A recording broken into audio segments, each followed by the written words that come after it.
तो यहाँ पे हम आज डिस्कस करेंगे फंक्शनल प्रोग्रामिंग क्या होती है। तो functional programming, what is functional programming approach, जो कि जावा 8 के अंदर हम यूज में ले रहे हैं।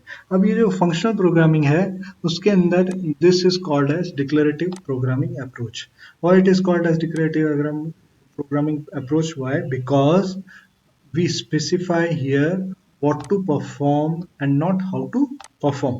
तो ये जो इसका कि किस तरह से हमको रिजल्ट लाके दे ये हम नहीं जानते, बस हमको रिजल्ट लाके दे, ये हमारा अप्रोच फंक्शनल प्रोग्रामिंग में रहता है। जबकि पुरानी जो अप्रोच थी उसके अंदर हम क्या करते थे, उसके अंदर हम ये स्पेसिफाई करते थे कि भाई हमको रिजल्ट चाहिए किसी भी हालत में। जैसे फॉर एग्जांपल जो ओल्डर अप्रोच है उसमें हमारे पास हमने एक लिस्ट बनाई।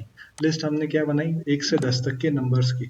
अब उसके अंदर जब हमने ओल्ड अप्रोच में क्या किया, हमने एक लूप लगाया, नॉर्मल लूप, और उसके अंदर उसको घुमाना शुरू किया, उसको आइटरेट किया और उसमें सम हमने ऐड किया।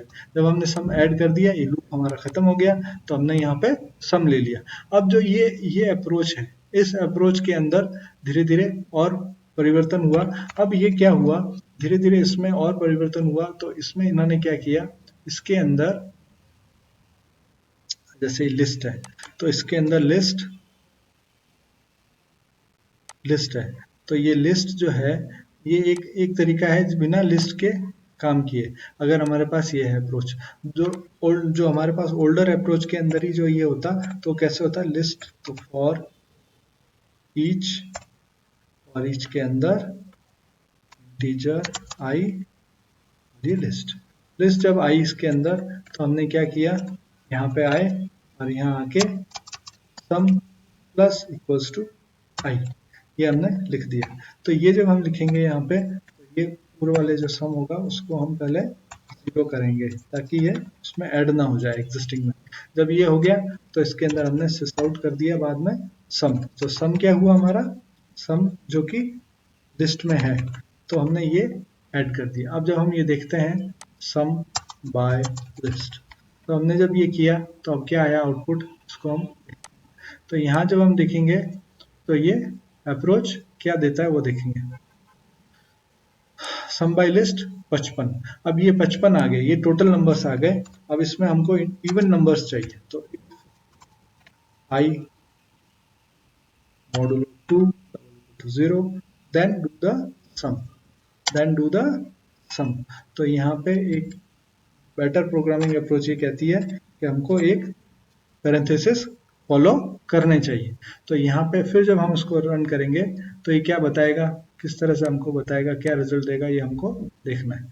तो यहाँ पे जो ये रिजल्ट हमको देगा वो अब 30 दे रहा है, जो कि सही है।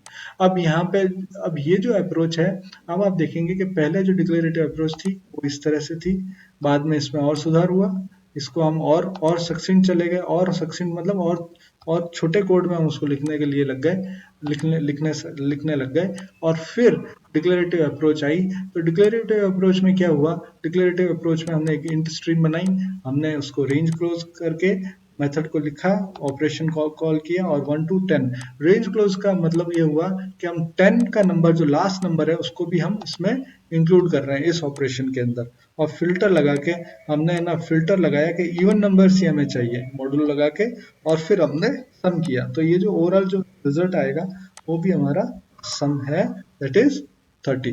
तो ये एक डिक्लेरेटिव अप्रोच है। इसके अंदर हम ये आसानी से और अच्छी तरह से देख सकते हैं कि हमने यहाँ पे ये स्पेसिफाई नहीं किया है कि भाई इसको कैसे रिजल्ट चाहिए। इंटरनली वो खुद घुमा रहा है लूप को और वो हमको रिजल्ट लाके दे रहा है। तो ये है फंक्शनल अप्रोच का एक पार्ट, जिसको आप आसानी से समझ सकते हो। कमेंट सेक्शन में आप मुझे बताइए कि आप इसको कहाँ तक समझे और आपको क्या दिक्कत आई। धन्यवाद।